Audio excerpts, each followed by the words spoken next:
Within a few weeks of the decision on jurisdiction, the Tribunal now holds another teleconference to discuss the schedule and procedure for the merits phase of the arbitration. Good morning, everyone. Here we all again.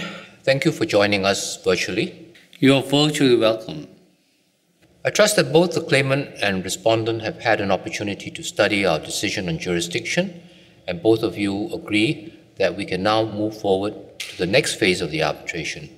Indeed we are, and we're glad things can move on. Likewise. Good. We can now proceed with the merit stage of this arbitration.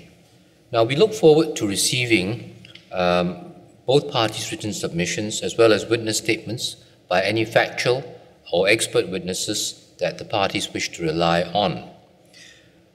Can I ask if the parties are agreeable to also conducting this stage of the hearing with one round of written submissions and witness statements, followed by an oral hearing? We're agreeable, but we'd also ask for a right of reply. Does the respondent have any difficulty with this? No, not at all. In fact, we would request that the Tribunal consider receiving additional written submissions from either of the parties should the need arise. Considering that this is the merits phase of the proceedings, that sounds feasible and fair to me, but let me just check with my co-arbitrators. Well, this is Mr. Moser. I would certainly agree with that, Mr. Chairman. Absolutely.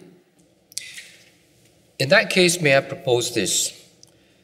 The claimant will take 8 weeks to file its submissions and witness statements, and the respondents will also have 8 weeks to file their own submissions and witness statements in reply. Thereafter, each party can consider whether or not it wants to file further replies, and if so, then each of them can have 4 weeks for their respective responses. Now, we have already in our previous procedural orders indicated possible hearing dates for the merits issue. Can I take it that those dates are still agreeable to the parties? No problem there. The current schedule works fine. I'm fine with that as well.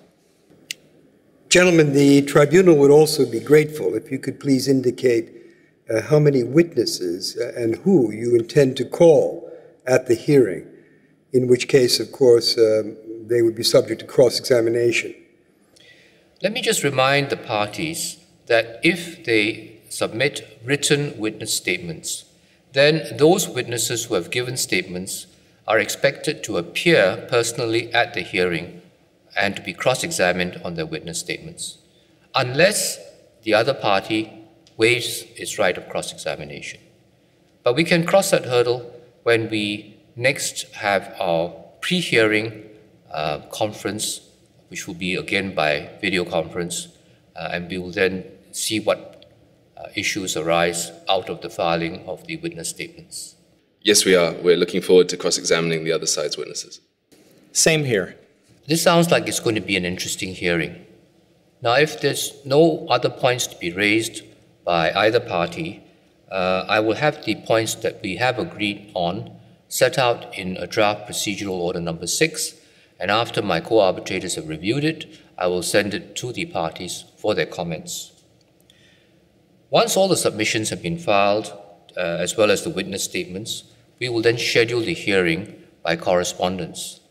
But we will have a further discussion by video conference, which I would call the pre-hearing conference, somewhere around about a month before the actual hearing, at which point we can discuss any further procedural matters and last-minute matters that might have arisen at that time.